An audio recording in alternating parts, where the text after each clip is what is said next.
RRB, l'invité du matin. Bonjour Gilles Ménage. Bonjour Nicolas Legrand. Et avec votre invité ce matin, on s'intéresse au concours de surveillants pénitentiaires qui vient de se terminer. Et nous avons le plaisir de recevoir Nathalie Boissou-Comtois. Bonjour madame. Bonjour. Vous êtes directrice des services pénitentiaires et chef de projet du futur centre de détention de Koné. C'est bien ça. Et vous avez donc supervisé en quelque sorte ce concours qui s'est terminé hier soir, c'est ça ?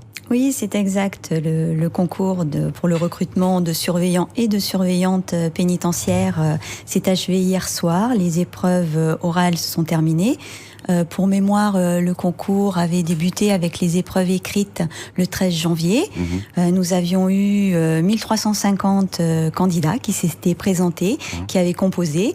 Et à l'issue des épreuves écrites, on a eu une réunion d'admissibilité et on a déroulé par la suite les épreuves orales. Alors 1350 candidats pour 60 postes de surveillants hommes et 10 postes de surveillants femmes, c'est ça ? C'est ça. C'est un succès, 1350 candidats. Oui, je pense qu'effectivement la communication est très bien passée. On s'est attaché à présenter notamment le futur centre de détention de Koné, les besoins qui seraient ceux de la Nouvelle-Calédonie, parce qu'il faut bien dire que ce concours concerne des postes qui sont ouverts non seulement au centre de détention de Koné, mais également au centre pénitentiaire de Nouméa, pour pourvoir les vacances des agents qui sont déjà titulaires et qui ont leur mutation sur le centre de détention de Koné. Parce que c'est une spécificité de ce concours, c'est que c'est une fois qu'ils seront revenus de formation, ils sont sûrs d'être affectés sur le territoire. Oui, c'est vrai que c'est une vraie opportunité. On a un concours national, mais avec une affectation locale. Ouais. Donc, c'est vrai que les lauréats au concours pourront, en fonction du classement, soit être affectés à Nouméa, soit à Koné.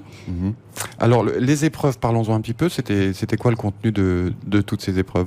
Donc, pour les épreuves d'admissibilité, nous avions les écrits. Et s'agissant des épreuves d'admission, il devait normalement y avoir du sport. Oui. Qui a été supprimé en raison du confinement strict. Et par la suite, il y avait des tests psychotechniques, un entretien avec la psychologue et ensuite un entretien avec le jury. Donc le jury était composé de personnel de direction, d'officiers et de personnel d'encadrement et d'application, donc 4 personnes.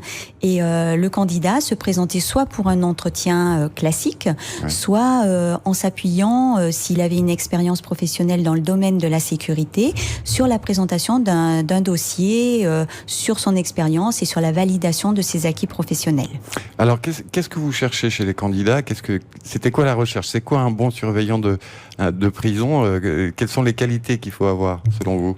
Alors c'est très difficile. L'entretien dure 20 minutes. Donc même si on échange avec la psychologue, on recherche des aptitudes à communiquer, des aptitudes au contexte professionnel et au métier, ce qui sous-entend en fait des personnes qui ont le sens du service public, qui montrent un certain sens éthique, des personnes qui sont motivées, bien entendu, organisées, avec une autorité, une autorité naturelle, et également un sens de l'écoute. Alors après, une fois que la commission de sélection aura rendu son verdict, ça s'est pas fait encore, on est bien d'accord. Ces lauréats du concours vont partir en métropole à Agen, c'est ça ? C'est ça, ils rejoindront l'École nationale d'administration pénitentiaire, qui est une école unique, c'est-à-dire qu'en fait, elle forme l'ensemble des personnels de l'administration pénitentiaire, du surveillant au personnel de direction, en passant par les personnels d'insertion, ce qui est intéressant puisqu'en fait, ça permet aussi une culture professionnelle commune. Et donc, ils vont rejoindre cette école à Agen pour une formation de 6 mois. Une formation qui sera une formation en alternance avec des temps à l'école pour des enseignements théoriques classiques, la réglementation pénitentiaire, mais également des enseignements opérationnels. Je pense aux gestes de premier secours, je pense à des interventions, situations difficiles, dans des cas d'incendie. Et ils vont également être en alternance avec des stages en établissement pénitentiaire, des établissements très différents qui vont leur permettre d'appréhender un contexte professionnel varié, soit en maison d'arrêt, soit en centre de détention. Alors c'est un concours d'État, on le disait tout à l'heure, 1350 candidats, ça veut dire que la fonction publique d'État attire encore de nombreux candidats. Oui, je pense que et c'est dit également par les candidats, hein, la stabilité de l'emploi, la sécurité de l'emploi est quelque chose d'extrêmement important. Et comme vous le disiez auparavant, c'est une sécurité de l'emploi avec le fait d'avoir un premier poste chez soi, entre guillemets, au pays. C'est un avantage ou un inconvénient, ça on en parlait un petit peu avant cette émission. C'est un avantage d'être chez soi quand on est surveillant de prison, ou ça peut devenir, c'est un peu des deux, c'est un peu un inconvénient aussi? Je pense que c'est, après, toutes les fonctions du professionnel, mais je pense que c'est un avantage dans la mesure où la personne connaît la culture, peut aussi désamorcer un conflit si elle peut entrer en dialogue, en relation avec le détenu peut-être plus facilement. Et en revanche, c'est aussi une difficulté puisque le personnel peut être soumis à des pressions pour rentrer des objets interdits, pour donner des nouvelles à la famille, pour ne pas respecter la réglementation pénitentiaire. Donc c'est vrai que c'est la raison aussi pour laquelle il faut qu'on ait des personnels qui aient un sens éthique très fort, élevé, voilà, et qui fassent preuve de suffisamment d'autorité. Alors, je le disais tout à l'heure, Madame Boissou, vous êtes également la chef de projet du futur centre pénitentiaire de Koné. Où est-ce qu'on en est de ce chantier? Alors, c'est un centre de détention, c'est pas un centre pénitentiaire. Simplement, c'est important. Ouais. Le public accueilli sera un public de condamnés. Le chantier avance. Il avance peut-être pas au rythme souhaité, puisqu'il convient de nuancer en raison de plusieurs facteurs. On a bien évidemment été impacté par les mesures de confinement strictes. On a été impacté énormément par les intempéries. Oui. Par des livraisons de matériel qui ont pris un peu de retard. Oui, vous aviez du matériel sur le fameux cargo du canal de Suez qui avait... Alors, on a des matériels qui sont livrés et qui, quand il y a des problèmes type le blocage du canal de Suez, on a les matériels qui sont bloqués, les livraisons prennent du retard, mais ça a été aussi le cas en décembre quand il y a eu des mouvements sociaux sur le port. La Covid a impacté puisque les personnels n'étaient pas présents sur le chantier, et bien évidemment le passage de Lucas et de Niran nous ont posé quelques difficultés, ce qui nous oblige à recaler légèrement le planning. Voilà. Ça veut dire que la livraison était prévue au premier semestre 2022. Ça sera quand même en 2022 ? Oui, ça sera toujours en 2022. Après, on est simplement en train de recadrer le planning, peut-être de quelques semaines. Je peux pas en dire plus pour l'instant, les choses sont pas tranchées. On est en train de faire le point sur les différents facteurs et sur les impacts.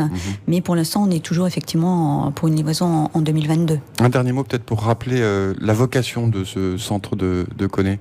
Oui, on est sur un centre de détention donc qui accueillera des condamnés avec une capacité de 120 places. Et ce sera un centre de détention qui a pour vocation la préparation à la sortie. Oui.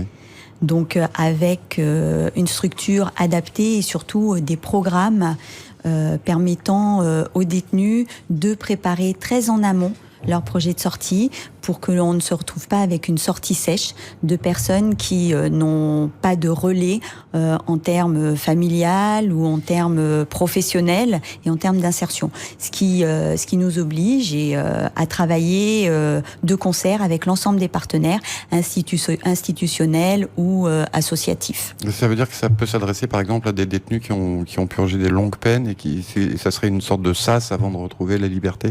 Alors les personnes détenues seront condamnées à une peine supérieure à 2 ans.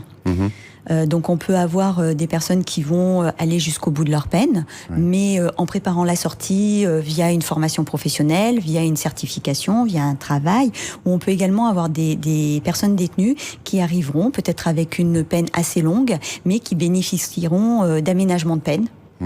Donc avec une sorte, comme vous dites, de sas. C'est de plus en plus important, on sent bien de la part de l'administration pénitentiaire ce travail de préparation à la sortie. Oui, je crois que l'ensemble des études en témoignent. Un détenu qui va sortir avec ce qu'on appelle une sortie sèche a beaucoup plus de risques de récidiver qu'une personne détenue qui est déjà intégrée dans un process avec des relais à l'extérieur, qui a une place qu'il va retrouver dans sa famille, dans sa tribu, dans son quartier, avec des projets professionnels, avec peut-être des projets autour de la santé si ça le nécessite. Et ça, en termes de prévention de la récidive, c'est extrêmement important. Et la prévention de la récidive, c'est aussi un pan de la politique de sécurité, et une sécurité qui bénéficiera à tout le monde. Nathalie Boissou-Comtois, directrice des services pénitentiaires, merci d'avoir accepté notre invitation ce matin. Merci à vous.